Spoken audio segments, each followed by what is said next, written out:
How is ಜೋಶ್? ಎಲ್ರಿಗೂ ನಮಸ್ಕಾರ. ನೀವು ನೋಡ್ತಾ ಇದ್ದೀರಾ ಟಿವಿ ವಿಕ್ರಮ. ನಾನು ಮುಮ್ತಾಜ್ ಅಬ್ದುಲ್ ನೆಲ್ಲಡ್ಕ. ವೀಕ್ಷಕರೇ, ಆಗ್ತಾ ಇರುವಂತಹ ಖುಷಿಗೆ ಹೇಗೆ ಆರಂಭ ಮಾಡಲಿ ಅಂತಾನೆ ಗೊತ್ತಾಗ್ತಾ ಇಲ್ಲ. ಯಾವ ಪಾಕಿಸ್ತಾನ ಮೊನ್ನೆ ಕಲ್ಮಾ ಓದೋದಕ್ಕೆ ಹೇಳಿತು, ಇವತ್ತು ಅದೇ ಪಾಕಿಸ್ತಾನ ಜೈ ಹನುಮಾನ ಜ್ಞಾನ ಗುಣ ಸಾಗರ, ಜೈ ಕಪೀಶತಿ ಲೋಕ ಉಜಾಗರ, ರಾಮದೂತ ಅತುಲಿತ ಬಲಧಾಮ, ಅಂಜನಿ ಪುತ್ರ ಪವನ ಸುತನಾಮ, ಮಹಾವೀರ ವಿಕ್ರಮ ಭಜರಂಗಿ, ಕುಮತಿ ನಿವಾರ ಸುಮತಿಗೆ ಸಂಗಿ ಅಂತ ನಿದ್ರೆಯಲ್ಲೂ ಕನವರಿಸೋ ಹಾಗೆ ನನ್ನ ಭಾರತ ಮಾಡಿದೆ. ವೀಕ್ಷಕರೇ, ಈ ಪಾಕಿಸ್ತಾನ ಕ್ಷಿಪಣಿ ದಾಳಿಯೇ ಮಾಡಲಿ, ಡ್ರೋನ್ ದಾಳಿಯ, ಮಿಸೈಲ್ ದಾಳಿಯ, ಏನೇ ಮಾಡಲಿ, ನಮ್ಮ ಸೇನೆ ಅವೆಲ್ಲವನ್ನ ಕೂಡ ನ್ಯೂಟ್ರಲೈಸ್ ಮಾಡ್ತಾ ಇದೆ. ಅವರನ್ನ ಅಲ್ಲಲ್ಲೇ ಹೊಡೆದು ಬಿಸಾಕ್ತಾ ಇದ್ದಾರೆ.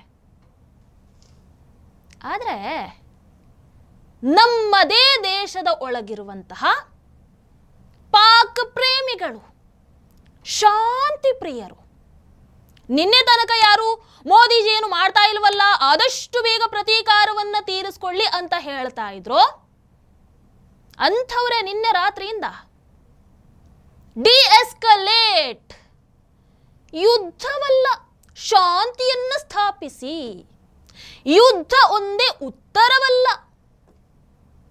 ಈ ರೀತಿಯಾದಂತಹ ಗಾಂಧಿ ಬೋಧನೆ ಮಾಡೋದಕ್ಕೆ ಬರ್ತಾ ಇದ್ದಾರೆ. ನಿಮಗೆ ನಾನು ಕೇಳುವಂಥದ್ದು, ಪೆಹಲ್ಗಾಮ್ನಲ್ಲಿ ಆಗಿರುವಂಥದ್ದನ್ನ ಮತ್ತೆ ಅಳಿಸಿ ಹಾಕೋದಕ್ಕಾಗತ್ತಾ ನಿಮಗೆ? ಆಗಲ್ಲಲ್ವಾ? ಹಿಂದಕ್ಕೆ ಹೋಗೋದಕ್ಕಾಗತ್ತಾ? ಹಾಗಿದ್ದ ಮೇಲೆ ಬಾಯಿ ಮುಚ್ಕೊಂಡು ಇಂಡಿಯನ್ ಆರ್ಮಿ ಏನು ಮಾಡ್ತಾ ಇದೆಯೋ, ಸರ್ಕಾರ ಯಾವ ಹೆಜ್ಜೆನ ತಗೊಳ್ತಾ ಇದೆಯೋ ಅದಕ್ಕೆ ಬೆಂಬಲವನ್ನ ಕೊಟ್ಟು ಸುಮ್ಮನೆ ಮನೇಲಿ ಕೂತ್ಕೊಳ್ಳಿ. ಇಲ್ವಾ? ಹೋಗ್ತಾ ಇರಿ ಪಾಕಿಸ್ತಾನಕ್ಕೆ. ನಾನು ಯಾವಾಗಲೂ ಹೇಳೋದು ಒಂದೇ, love the country you live in or live in the country you love. ಒಂದ ಬದುಕ್ತಾ ಇರುವಂತಹ ದೇಶವನ್ನ ಪ್ರೀತಿಸಿ, ಇಲ್ವಾ ಯಾವ ದೇಶವನ್ನ ಪ್ರೀತಿ ಮಾಡ್ತಿರೋ ಹೋಗಿ ಅಲ್ಲೇ ಬದುಕೊಳ್ಳಿ. ಅದರಲ್ಲಿ ಯಾವ ಮುಲಾಜ್ ಕೂಡ ಇಲ್ಲ. ಅರ್ಥ ಆಯ್ತಲ್ವಾ? ವೀಕ್ಷಕರೇ, ಭಯೋತ್ಪಾದಕರು ಅಮಾಯಕ ಭಾರತೀಯರನ್ನ ಕೊಂದಾಗ ಈ ಡಿಎಸ್ಕಲೇಟ್ ಬೋಧನೆಗಳು ಬರಲ್ಲ, ಈ ಶಾಂತಿ ಬೋಧನೆಗಳು ಬರಲ್ಲ. ಆದ್ರೆ ಯಾವಾಗ ಭಾರತ ಭಯೋತ್ಪಾದನೆಯನ್ನ ಕೊನೆಗೊಳಿಸಬೇಕು ಅಂತ ಪಣ ತೊಟ್ಟು ನಿಲ್ಲುತ್ತೋ ಆಗ ಶುರುವಾಗುತ್ತೆ ಇವರದು ಡಿಎಸ್ಕಲೇಟ್. ಭಾರತೀಯರಾಗಿ ಈ ಸಂದರ್ಭದಲ್ಲಿ ನೀವು ಭಾರತ ತಪ್ಪು ಮಾಡ್ತಾ ಇದೆ, ಭಾರತ ಶಾಂತಿ ಸ್ಥಾಪನೆಯನ್ನ ಮಾಡಬೇಕು ಅಂತ ಗಾಂಧಿ ಮಂತ್ರವನ್ನ ಜಪಿಸ್ತೀರಾ ಅಂತಂದ್ರೆ ನೀವು ಕೂಡ ಭಯೋತ್ಪಾದಕರೇ. ನೆನಪಿರ್ಲಿ, ಇದು ಧರ್ಮ ಯುದ್ಧ. ನಾವು ಭಾರತೀಯರು ಯಾವತ್ತೂ ಕೂಡ ಅಧರ್ಮಕ್ಕೆ ಶರಣಾಗೋರಲ್ಲ. ನಾವು ಇದು ತಪ್ಪು ಹಾದಿಯಲ್ಲಿ ಮುನ್ನಡಿತಾ ಇರೋರ ವಿರುದ್ಧ ಸರಿ ದಾರಿಯಲ್ಲಿ ಮುನ್ನಡೆಯುವವರ ಹೋರಾಟ, ಕೆಟ್ಟವರ ವಿರುದ್ಧ ಒಳ್ಳೆಯವರ ಹೋರಾಟ ಇದು. ಹಾಗಾಗಿ ಈಗ ನಾವು ಯುದ್ಧಕ್ಕೆ ಹೌದು ಅಂತಾನೆ ಹೇಳಬೇಕು. ವೀಕ್ಷಕರೇ, 1965ರಲ್ಲಿ ವಿಶ್ವಸಂಸ್ಥೆ ಭದ್ರತಾ ಮಂಡಳಿಗೆ ಮಾಡಿದಂತಹ ಭಾಷಣದಲ್ಲಿ ಪಾಕಿಸ್ತಾನದ ಮಾಜಿ ಪ್ರಧಾನಿ ಜುಲ್ಫಿಕರ್ ಅಲಿ ಭುಟ್ಟೋ ಏನ್ ಹೇಳ್ತಾರೆ? ಭಾರತದ ವಿರುದ್ಧ 1000 ವರ್ಷಗಳ ಯುದ್ಧವನ್ನ ಮಾಡ್ತೀವಿ ಅಂತ ಘೋಷಣೆ ಮಾಡ್ತಾರೆ. ಅವರು ಭಾರತಕ್ಕೆ ಇಲ್ಲಿವರೆಗೆ ರಕ್ತಪಾತದ ಸಿದ್ಧಾಂತವನ್ನ ಬೋಧಿಸಿದ್ದು ಅಲ್ಲದೆ ಬೇರೆ ಏನಾದ್ರೂ ಮಾಡಿದಾರಾ? ನಿಮ್ಮ ಹಾಗೆ ಶಾಂತಿಯ ಜಪವನ್ನ ಮಾಡಿದಾರಾ? ಇಲ್ಲ ಅಲ್ವಾ? ನೀವು ಇಷ್ಟಪಡ್ತೀರೋ ಇಲ್ವೋ, ಪಾಕಿಸ್ತಾನ ಇರೋವರೆಗೂ ಈ ಯುದ್ಧ ಮುಂದುವರಿಬೇಕು, ಮುಂದುವರಿಯುತ್ತೆ. ಪಾಪಿ ಪಾಕಿಸ್ತಾನ ಇಷ್ಟು ವರ್ಷಗಳಿಂದ ನಮ್ಮ ಭಾರತೀಯ ಸೈನಿಕರನ್ನ, ನಮ್ಮ ನಾಗರಿಕರನ್ನ ಹಿಂದೂ ಮುಂದೂ ನೋಡದೇನೆ ಭಯೋತ್ಪಾದಕ ದಾಳಿ ನಡೆಸಿ ಕೊಲ್ತಾ ಇಲ್ವಾ? ಪಾಕಿಸ್ತಾನ ಅಂದ್ರೇನೆ ಭಯೋತ್ಪಾದನೆ. ಭಯೋತ್ಪಾದಕರು ಪಾಕಿಸ್ತಾನ ಸೇನೆಯ ವಿಸ್ತೃತ ಭಾಗ ಅಷ್ಟೇ. ಭಾರತ ಪಾಕಿಸ್ತಾನದ ಬುಡಕ್ಕೆ ಕೊಳ್ಳಿ ಇಡೋವರೆಗೂ, ಭಾರತ ಪಾಕಿಸ್ತಾನಕ್ಕೆ ತಿರುಗೇಟನ್ನ ನೀಡೋವರೆಗೂ ಪಾಕಿಸ್ತಾನ ಭಾರತವನ್ನ ಕೆಣಕೋದನ್ನ ಯಾವತ್ತೂ ನಿಲ್ಸಲ್ಲ. ಪಾಕಿಸ್ತಾನ ಭಾರತೀಯರನ್ನ ಕೊಲ್ತಾನೆ ಇರುತ್ತೆ. ಹಾಗಾಗಿ ಒಂದಲ್ಲ ಒಂದು ದಿನ ನಾವು ಈ ನಿರ್ಣಾಯಕ ಯುದ್ಧವನ್ನ ಹೋರಾಡಲೇಬೇಕಾಗಿತ್ತು. ಈಗ ಎಲ್ಲವೂ ನಮ್ಮ ಪರವಾಗಿ ಇದೆ, ಯಾಕೆ ಯುದ್ಧ ಮಾಡಬಾರದು? ಆ ಕಡೆ ಪಾಕಿಸ್ತಾನ ಕಂಪ್ಲೀಟ್ ಟ್ರ್ಯಾಪ್ ಒಳಗೆ ಬಿದ್ದು ಬಿಟ್ಟಿದೆ. ಒಂದು ಕಡೆಯಿಂದ ಭಾರತ, ಮತ್ತೊಂದು ಕಡೆ ನೋಡಿದ್ರೆ ಬಲೂಚ್ ಲಿಬರೇಷನ್ ಆರ್ಮಿ, ಮತ್ತೊಂದು ಕಡೆ ಪಶ್ತೂನಿ ಬಂಡುಕೋರರು, ಇನ್ನೊಂದು ಕಡೆ ತಾಲಿಬಾನಿಗಳು, ಎಲ್ಲರೂ ಕಾಡ್ತಾ ಇದ್ದಾರೆ. ಇನ್ನು ಪಾಕ್ ಆರ್ಥಿಕತೆ ಹೇಳಲೇಬೇಕಾಗಿಲ್ಲ. ಸ್ಟಾಕ್ ಮಾರ್ಕೆಟ್ ಸಂಪೂರ್ಣ ನೆಲ ಕಚ್ಚಿದೆ.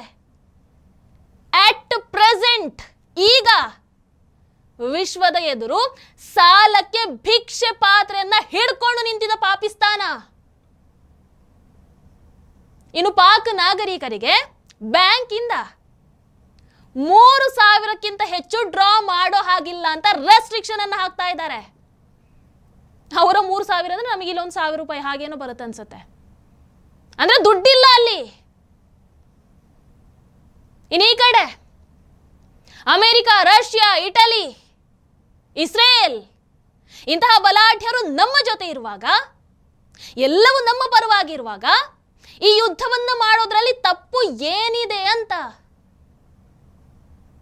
1000 ವರ್ಷಗಳ ಯುದ್ಧ ಅಂತ ಏನ್ ಹೇಳಿದ್ರಲ್ವಾ, ಅದಕ್ಕೆ ಅಂತ್ಯವನ್ನ ಹಾಡೋದಕ್ಕಿರುವಂತಹ ಒಂದೇ ಒಂದು ದಾರಿ ಈ ಬಾರಿ ಯುದ್ಧದ ಮೂಲಕ ತೀವ್ರ ಹೊಡೆತವನ್ನ ಕೊಡುವಂಥದ್ದು.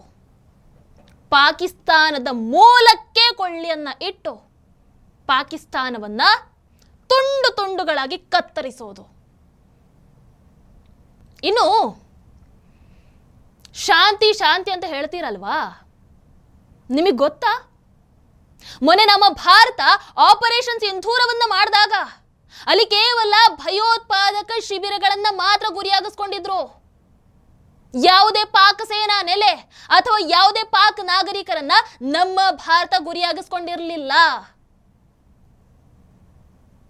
ಆದರೆ ಪಾಕಿಸ್ತಾನಕ್ಕೆ ಸಾಕಾಗ್ಲಿಲ್ಲ, ನಮ್ಮ ನಾಗರಿಕರ ಮೇಲೆ ದಾಳಿಯನ್ನ ಮಾಡಿದ್ರು.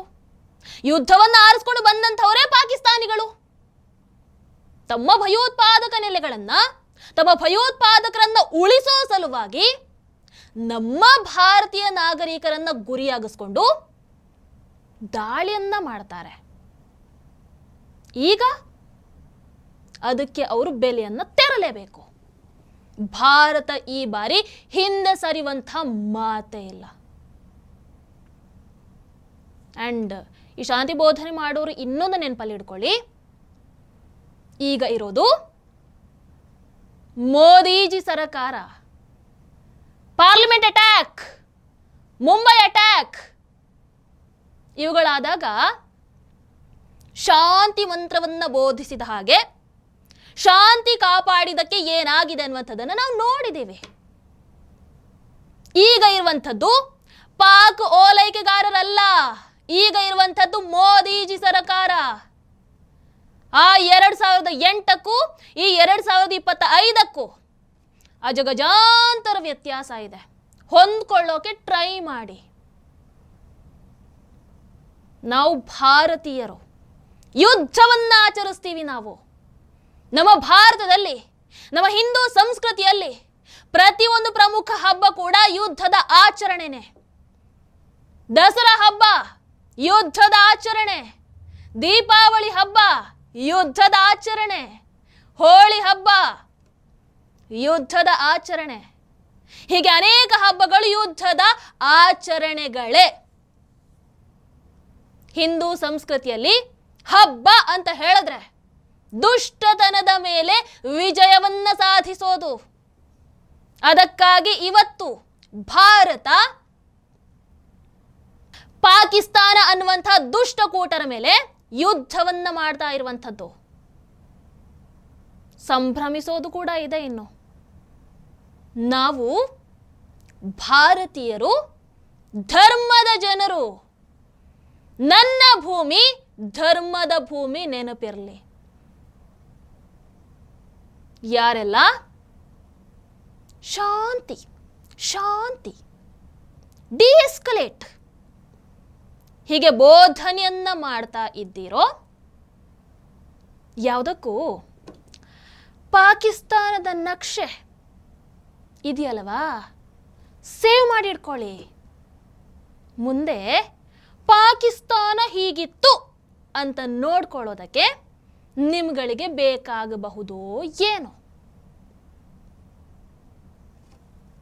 ಭಾರತ್ ಮಾತಾ ಕಿ ಜೈ. ಟಿವಿ ವಿಕ್ರಮ, ದೇಶ ನಿಮ್ಮ ಕೈಯಲ್ಲಿ. ಈ ಕಾರ್ಯಕ್ರಮ ನಿಮಗೆ ಇಷ್ಟ ಆಗಿದ್ದಲ್ಲಿ ಲೈಕ್, ಶೇರ್ ಹಾಗೂ ಕಮೆಂಟ್ ಮಾಡಿ. ಟಿವಿ ವಿಕ್ರಮದ ಕಾರ್ಯಕ್ರಮಗಳನ್ನು ನಿರಂತರವಾಗಿ ವೀಕ್ಷಿಸಲು ಸಬ್ಸ್ಕ್ರೈಬ್ ಮಾಡಿ, ಬೆಲ್ ಐಕನ್ ಒತ್ತಿ.